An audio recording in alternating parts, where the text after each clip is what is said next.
सरकारी मुलाजमीन तंजीमों पर मुश्तमिल जेएसी का हंगामी इजलास जगदीश्वर सदर जेएसी की सदारत हैदराबाद में मुनक्किद किया गया, जिसमें सरकारी मुलाजमीन के ज़ेर-ए-इल्तवा मसाइल को हल करने पर जोर दिया गया, वरना 15 अगस्त से जेएसी ने एहतजाज मुनज़्ज़म करने का इंतबा दिया।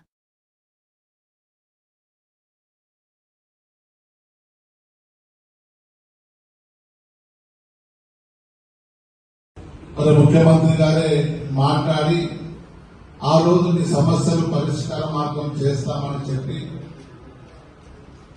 మంత్రుల కమిటీ సమస్యలు పరిష్కరించినప్పుడు సబ్ కమిటీని ఏర్పాటు చేసుకుని దాదాపు 57 డిమాండ్ అని మాట్లాడి అందులో ఇంకా వివిధ డిమాండ్ 200 దాకా మాట్లాడి సబ్ కమిటీ అన్ని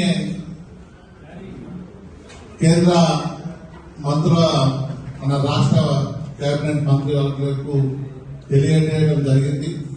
మరి అన్ని సమస్యలు పరిష్కరిస్తామని చెప్పిన సందర్భంలో ఆ రోజు 16 డిమాండ్లు పరిష్కరిస్తున్నాం, మిగతా డిమాండ్లు కూడా పరిష్కారానికి ఉన్నాయి, తర్వాత పరిష్కరిస్తామని చెప్పిన సందర్భంలో 2 నెలలు అవుతున్నా ఇప్పటికీ ఏ సమస్య పరిష్కారైందో మనం తెలియజేసే పరిస్థితి అలా ప్రభుత్వం తీసుకోలేదు.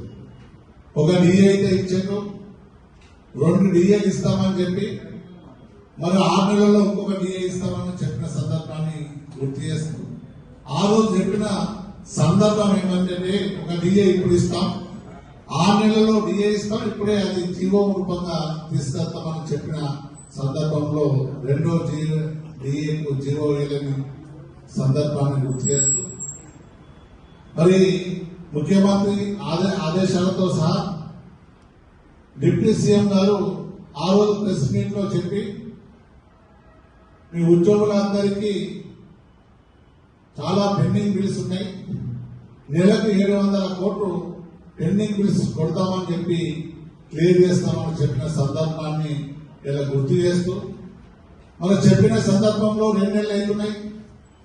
2 నెలల్లో 700-1400 కోట్ల బిల్స్ క్లియర్ చేయవలసిన అవసరం ఉండే, కానీ ఒక మెడికల్ బిల్సే 183 కోట్లు క్లియర్ చేసి ఇవాళ ఇంకా మిగతా 1200 కోట్ల బకాయిలు ఇప్పటి వరకు కూడా చేయలేని పరిస్థితి. మరి ఇలా కింది స్థాయి ఉద్యోగులలో ఒక భావన కలిగింది. మరి ఇలా జేఏసీ ఏం మాట్లాడతలేదు, మరి ప్రభుత్వం పిలువగానే మాట్లాడిపోయిండ్రు, అన్ని ఒప్పుకొని వచ్చారు, ఇంకా బిల్స్ చేరేస్తారని మా మీద దాడి చేసిన సందర్భాన్ని గుర్తు చేస్తున్నాం. ఇలా ఉద్యోగుల మీద నిరాశ ఉన్నది, నిస్పృహ ఉన్నది ప్రభుత్వం మీద. మీరు చెప్పినట్టు ఒప్పుకున్నట్టు కనీసం ఇప్పుడు ఇంకా 1200 కోట్లు ఇంకా 4 రోజులు అయితే ఈ మంత్ ఎండ్ అయిపోతుంది, 1200 కోట్ల మీద బిల్స్ క్లియర్ చేసిన అవసరం ప్రభుత్వం పైన ఉన్నది. మరి మీరే చెప్పిండ్రు వాళ్ళు ఎంప్లాయ్ హెల్త్ స్కీమ్ తోని పాత జీవోని ఇంప్లిమెంట్ చేస్తూ ఒక ఆ రోజు చెప్పిన సందర్భంలో ఇంతవరకు ఆ జీవో పఠించిన నాదులు లేరు, కనీసం ఒక సమావేశం కూడా ఏర్పాటు చేసుకోలేకపోయిండ్రు. మరి ఇటువంటి పరిస్థితుల్లో ఉద్యోగులు ఉద్యోగ సంఘం న్యాయముల మీద ఒక అసహనాన్ని ఇలా ఏర్పాటు చేసుకోవడం జరుగుతుంది వాస్తవానికి. మరి మీరు చెప్పినట్టే మరి అదే ఇయర్ చేసను, అది ఎప్పుడు సమావేశం ఏర్పాటు చేస్తారు, ఎప్పుడు ఇంప్లిమెంట్ చేస్తారని ఇలా ఉద్యోగులు చాలా మంది అడుగుతారు. ఇప్పటికీ మన బీఆర్ఎస్ కమిటీ దాదాపు 2 సంవత్సరాలు అవుతుంది. గత ప్రభుత్వం ఐఆర్ 5% ప్రకటించి 2 సంవత్సరాలు అవుతుంది. కమిటీ రిపోర్ట్ కూడా రెడీ ఉన్నది. ఇంతవరకు బీఆర్ఎస్ కమిటీ రిపోర్టును కూడా తీసుకోకుండా, కనీసం బీఆర్ఎస్ గురించి మాట్లాడకుండా ఇప్పుడు 5 డిఏలు పెండింగ్ ఉన్నాయి.